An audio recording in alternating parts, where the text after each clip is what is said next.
Alright, we are in for a very special treat today. Today is our first unboxing video, and it's a great one. So let's get first things first out of the way. Let's pull it up here.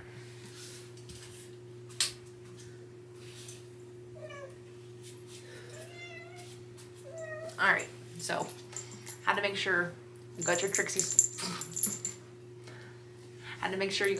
siding in case she doesn't come back during this video. So there's your Trixie. Say hello and say goodbye. Alright, now for the real fun. So here we are. After 15 years of having my current and first and only sewing machine, I decided it was time. My other machine, my DC 2010, is still working great. It's gonna be my backup machine. It's gonna be my travel machine. You'll probably still see it in a handful of videos in the near and likely very much future, just for nostalgic sake. It was my 21st birthday present, and if you did the math, yep, I'm turning 36 this year, so it was time for something new, something fun, something exciting, and we're gonna make it happen. So this is the Janome 9480. It is one of their top of the line sewing machines, and I got it from Cali Quilt Co. And originally we had been an Elna dealership, and so I was looking at the Elna 780, I believe. I think that's the one. It's the previous model of this before it had the stitch regulator, the for free motion and all that good stuff, and ruler work. And so then we got the Elna 782s in, and then Cali Quilt Co. also became a Janome dealership. And then when I saw this, I was sold. The Elnas were very red, but something about the black with this guy, super sleek, super pretty.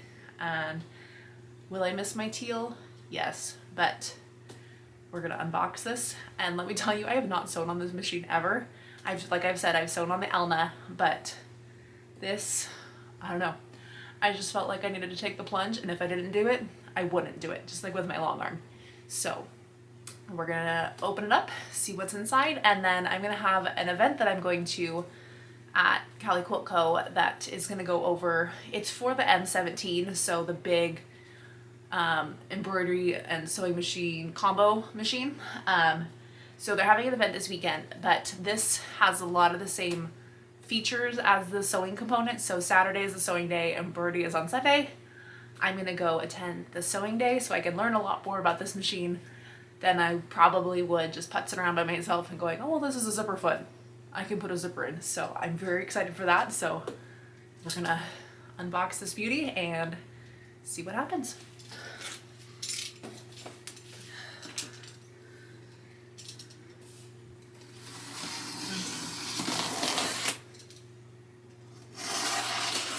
So like I have said, I have not had a new machine in 15 years. And a lot has changed since then. Like my machine, my teal guy, it doesn't have a thread cutter. It doesn't have like an automated threader. It doesn't have all that fancy schmancy stuff. So this is probably gonna have a lot more bells and whistles than I'll even know what to do with, but that's why we're here. If this lasts me another 15 years, then I'll have 15 years worth more of learning to do. So, and obviously I'm gonna pretty much set this up, pull this out, and put it in my Tudo bag so that I can take it to that event. I'm gonna pull out the manual so I can kind of look it over, but here we go.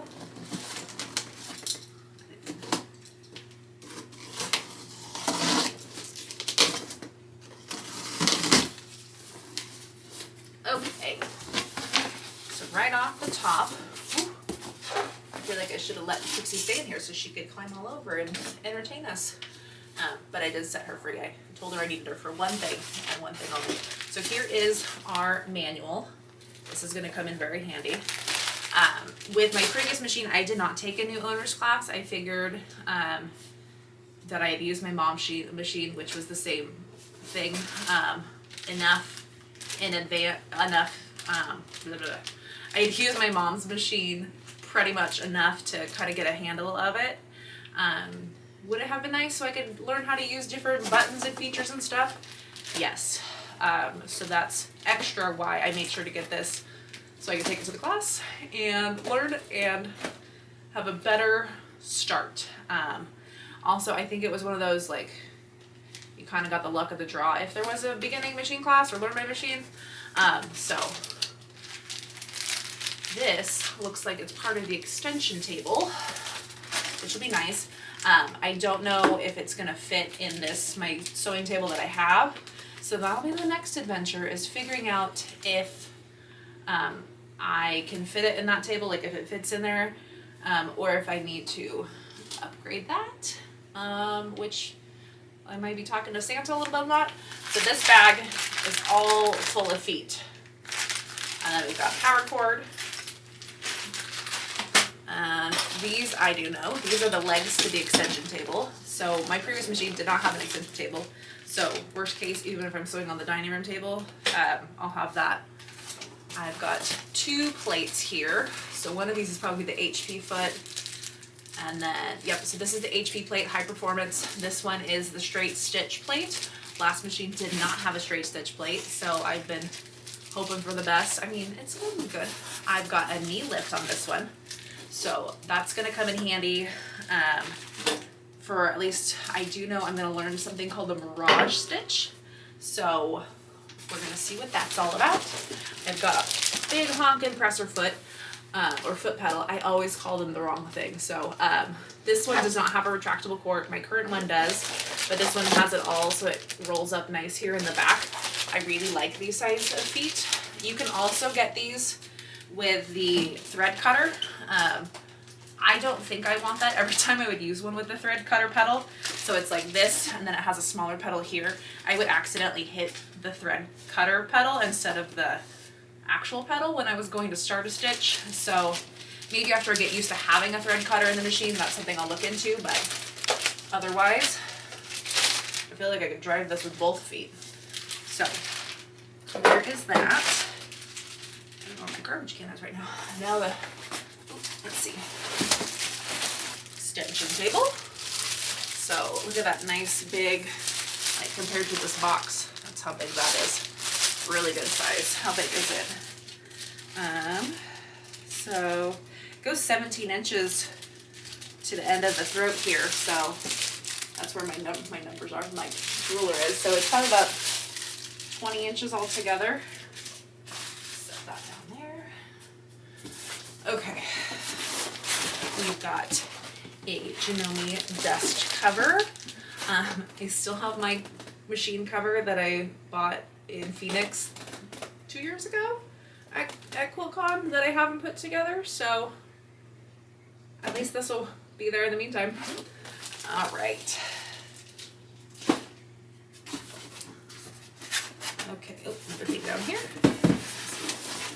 Sorry, metal. Not sure what this is. It's metal. It's like a hoop. I'm not sure what that is, so my manual's gonna tell me though. Okay. Have I hit styrofoam? Okay, I'm going to, oh look! It has the thread cutter pedal. Look at me. Oh, that's what that is. So, connecting all the dots now. That black metal piece is the what's the base for the 2 pedals. So this is going to go on the small end and then the big pedal. So we're going to get used to using a thread cutter pedal. Okay. I think I need to put this box on the floor so that I can lift this out. So now that we got the bulk of the stuff off the top, we're going to see what's inside. The main event.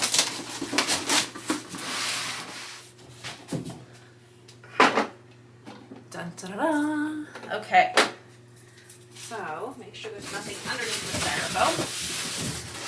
Okay, nothing in there.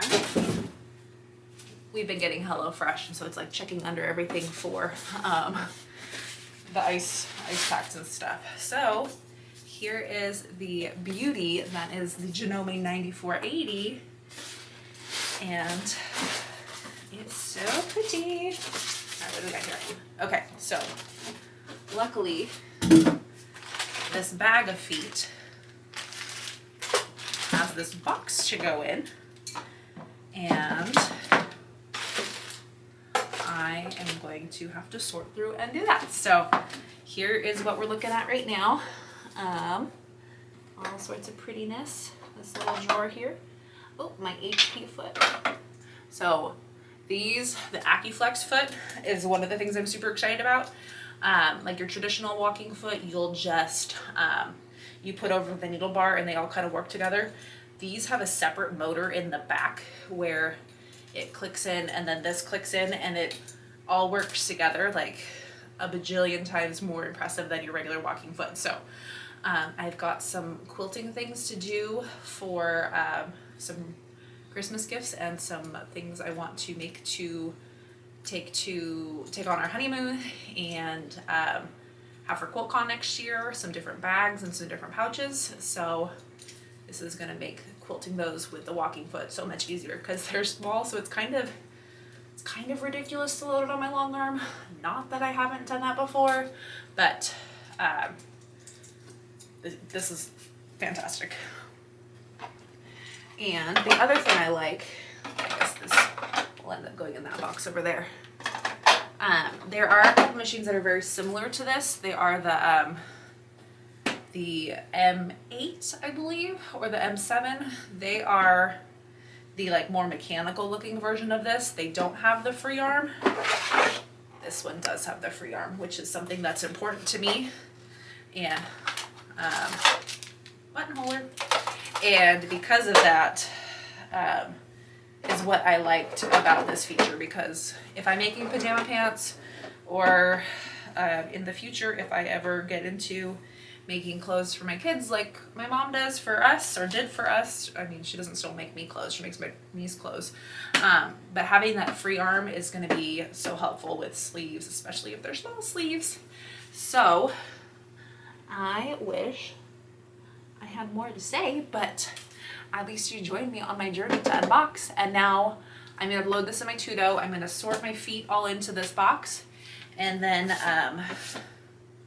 take it to the event this weekend. And then I will show you the aftermath when I get back and see what we made and show you what I learned. Yes, my machine is still in my Tudo because I came home from the class and I went into like super cleaning mode because I need to find some place to put this lovely thing. So mirage stitches using some stabilizer. So you sew it together and then pull it so it makes these like floating stitches. Like that's super cool. And then the HP foot. So we were supposed to make a pinwheel, but my braid wasn't working that morning. So I've got this beautifully pieced herringbone. But like, look at those points. Like it had the perfect 1/4 inch seam with that HP foot and the HP plate. So I am very excited to get that to use. And here is some of my free motioning. I kind of got my name in there. These are different blanket stitches and stuff. A whole row of these little kitty cats. Somebody's going to get those on the cuff of their pillow this year. But let me show you the little pouch I made and how fabulous it was and all the different things I learned from it. So Trixie's here to show you what this little pouch that we made when playing with my new machine and all the fun that came from it. So we used the zipper foot, which was fabulous. And then these guys over here are these mirage stitches where I sewed it with the fabric together and then you stitched it and then you follow the little arrow to keep it outside and then you pull it open. You have these little like floating stitches. Mine obviously had some issues, but down here they're a little bit better. And then we played with some decorative stitches, so some fonts, as you can see. Ooh, got a little too close. There's some kitties on there. Free motion. This is why I bought a long arm. The movement just didn't work for me. The ASR foot was super cool though. Oh, she's very excited about the zipper. That's her favorite thing. This is a variated zigzag. I use the knee lift and it does the zigzag, kind of makes it look kind of like an EKG kind of thing. Here's my zipper, super cute pink. Here's my insides where I did not trim my threads. But we also use this cover stitch foot. Kind of makes it stay in there like a serger. All sorts of fun there. So I am super excited to get to know this machine more. And I am, thank you for licking my finger. I'm very excited. I have zero regrets about my purchase. So you're going to see it real soon in some upcoming videos as it gets to work. It's got some holiday projects it's going to be sewing. And are we leaving? And Trixie's excited about it too. She's very excited about the box, I'm sure. She likes to chew cardboard. So stay tuned for a whole lot of Janome 9480 goodness. And come party along with me very soon.